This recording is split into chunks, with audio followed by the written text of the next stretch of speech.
Welcome back to my channel, YouTube. Listen, if you're new here, please hit that subscribe button. Hit that like button, please, for the love of God. I know I say it every single video, but the proof is in the pudding.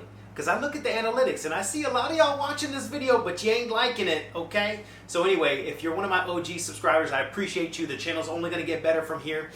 Keep in mind that I am a chef, right? So this channel is focused on cooking, how to become a better cook, how to become a better chef. If you're young in the industry and you want some advice, my channel is for you. If you love eating, if you love cooking, if you love to create new recipes and exciting dishes, my channel is for you. So hit that subscribe button, hit them post notifications so you never miss a video, because that's what we doing over here, baby. Okay? So today, I want to talk about black truffle. And I know, you're saying, dude, it's summertime. What are you talking about? Well, listen, in Australia, there are beautiful truffles right now. Arguably, almost better than the French truffles, okay? Because it's not a lie. They keep the best ones in France, and I don't blame them. But look at this baby right here. Here we go. Look at this monster black truffle. Now, I've got a few more right here. I've got a small, medium, and large. It was all I was willing to afford.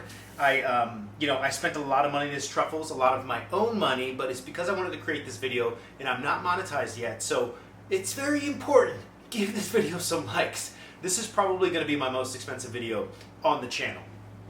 But I think it's really important because when I was growing up as a chef in the industry, I didn't know how to choose through truffles, and honestly, I learned the freaking hard way. Okay, I had a French chef literally call me a dumb American, which is okay because I was a champ back then. I don't know if you could get away with that now, chef, but yeah, I was called a dumb American and I didn't know what I was doing, and you know what, this is fine. He proceeded to teach me what to look for in black truffles. And then over the years, I've developed some of my own standards to help pick out the best truffles, and I want to share that with you today because truffles are very expensive, okay? But as the regular consumer, you're not going to have the time to choose through truffles like I will, right? Like when the truffle purveyor comes to me, they lay out all the black truffles. I'm able to pick and choose the ones that I want, okay? This is not going to happen, but you can order truffles online now, but what you need to do is specify exactly what you're looking for. If they're a good purveyor, they'll be willing to work with you. So for my upcoming chefs, for my home cooks, I'm going to give you a few tips right now. First things first, fragrance. Truffles, fragrance, I am telling you, this is it. You want to make sure they smell almost like a brand new Sharpie. And I know that sounds weird, but they should be punch in your face truffly, almost unbearing. Like when somebody walks into a room that just sprayed cologne on their body 30,000 times. Okay, yes, this is what you want. Also, I specifically ask for ones that have no holes. Okay, if there is it's common that a lot of truffles will have holes in them. It's because the worms get in there and then they burrow them out. And then what happens is the purveyor will go in there and dig out the wormhole, which honestly, if they're at a cheaper price, then you can get away with this. But over the years, I've just created the standard. I don't want any burrow holes. Zero. Zilch. And as you can see, these truffles are solid. Okay, so that's tip number 2. It's very common to see little nicks like this. If you see these 2 little nicks, I'll try to point them out in the editing, but this is okay. This is from the truffle purveyor scraping off a little piece to check the quality on the inside. Okay, so this is completely normal, but that's it. You don't want to see any more gouges in this truffle before you purchase it, okay? And I think that's really important. So also, one other tip is you don't want it to be squishy. You want it to be firm to the touch. Firm to the touch, fragrant, and not with, okay? My 3 F's, that's what we're gonna call it. Fragrant, firm, and not with, okay? Now truffles will last a long time, okay, if you take care of them right. A lot of people have been taught to put them in risotto rice. No, do not do this. Do not put them in rice, okay? It will actually end up drying the truffle out, okay? And I'm telling you, if you want to put a little bit of rice in the bottom and then wrap it in, okay, let me just tell you what I do, okay? Because this is my golden rule, okay? And I'm going to tell you right now, deli cup, okay, or a storage container, airtight, okay? You take the truffle, you wrap it, okay? What this does is it wicks the moisture from the outside of the truffle. Then you put it in an airtight container. Okay, and now what's really important is after you've had the truffles out at room temperature, they're gonna sweat when you put them back in the fridge. So what you need to do is go, and you will see the condensation on this container. You wanna change it into a fresh container about 12 hours later, okay? Trust me on this, okay? After that, then that's the only time you need to do it. But best bet is to wrap them in a paper towel or some type of light linen, okay? And then do not stack more than 3 or 4 high, but make sure you wrap them in paper towels, just like this. The lid goes on. You can store them to your fridge. They usually last a couple weeks if the temperature is regulated correctly. Okay, boom, that's all out of the way. Now, you're asking me, okay, what's the difference between Australian and French truffles? Well, let me tell you, I gotta be honest, when they first came out, when Australian black winter truffles first came out, as a chef, we frowned upon them, right? And I will admit, I was completely wrong because I worked for a French chef at the time. I'm not gonna mention his name, and you know, he was adamant about black truffles only coming from France, right? And like, I totally get it, right? And hey, I hopped right on that bandwagon, okay? But I'm gonna be honest, Australian black winter truffles slap, okay? They are delicious, they are amazing, okay?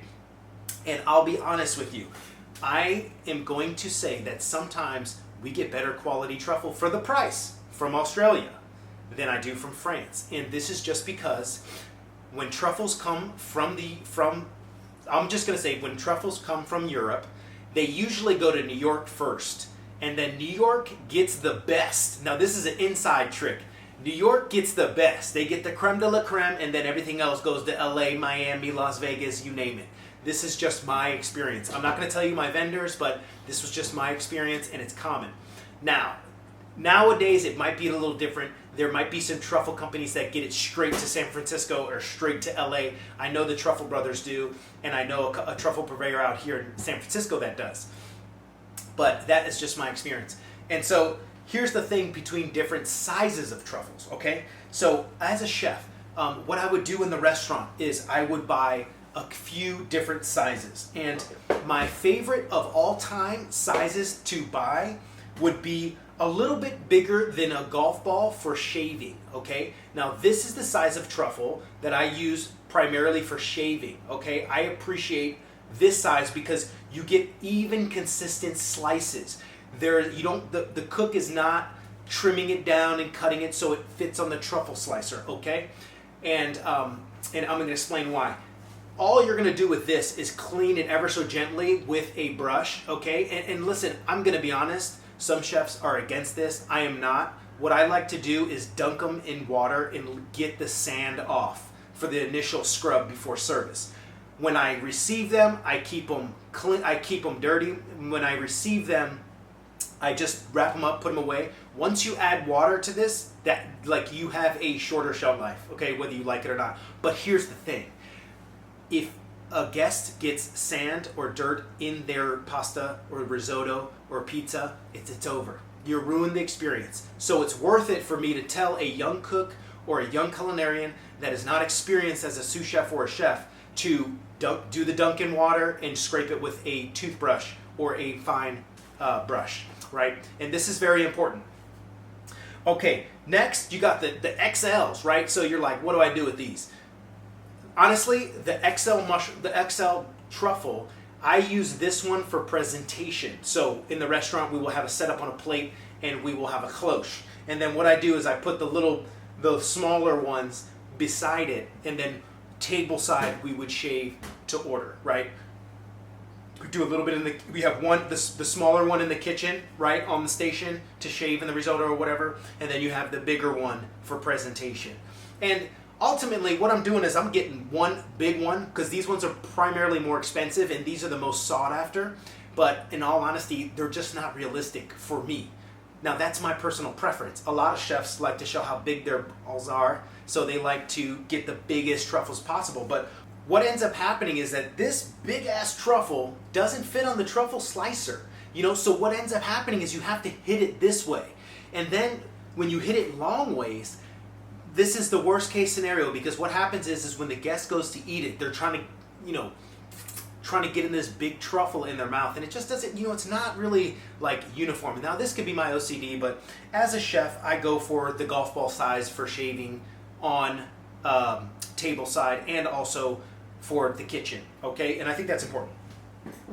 But other than that, this is a truffle slicer, and I'll be honest, I have had a number of truffle slicers, and what I like to do, and this is just me, but I will buy, when truffle season comes around, I will buy a brand new truffle slicer, okay? And this is only $7 to $9, okay, off Amazon, or usually the truffle purveyor will give them to you for free, and that's what I do. I get a couple of them, call them a day, then after the truffle season's over, I retire them, right? And you can keep them for a long time, but what works for me and what has worked for me is just getting a cheaper one, and like this one, I'll leave a link down in the description. Actually, it's on my Amazon shop, but I'll leave a link down in the description, because you can also use this for shaving garlic. I got a video on that, but this video is about truffles. Okay, that is going to conclude our part 1 of this 2-part series where I talk about black truffles. So in this video, I wanted to just keep it focused on the black truffles and what to look for and advice and all that good stuff. But listen, I am making a black truffle risotto in the video I just posted. So go check out part 2. You don't want to miss it. It's a really good technique on how to cook truffle risotto or risotto in general. Thanks for watching. See you next time.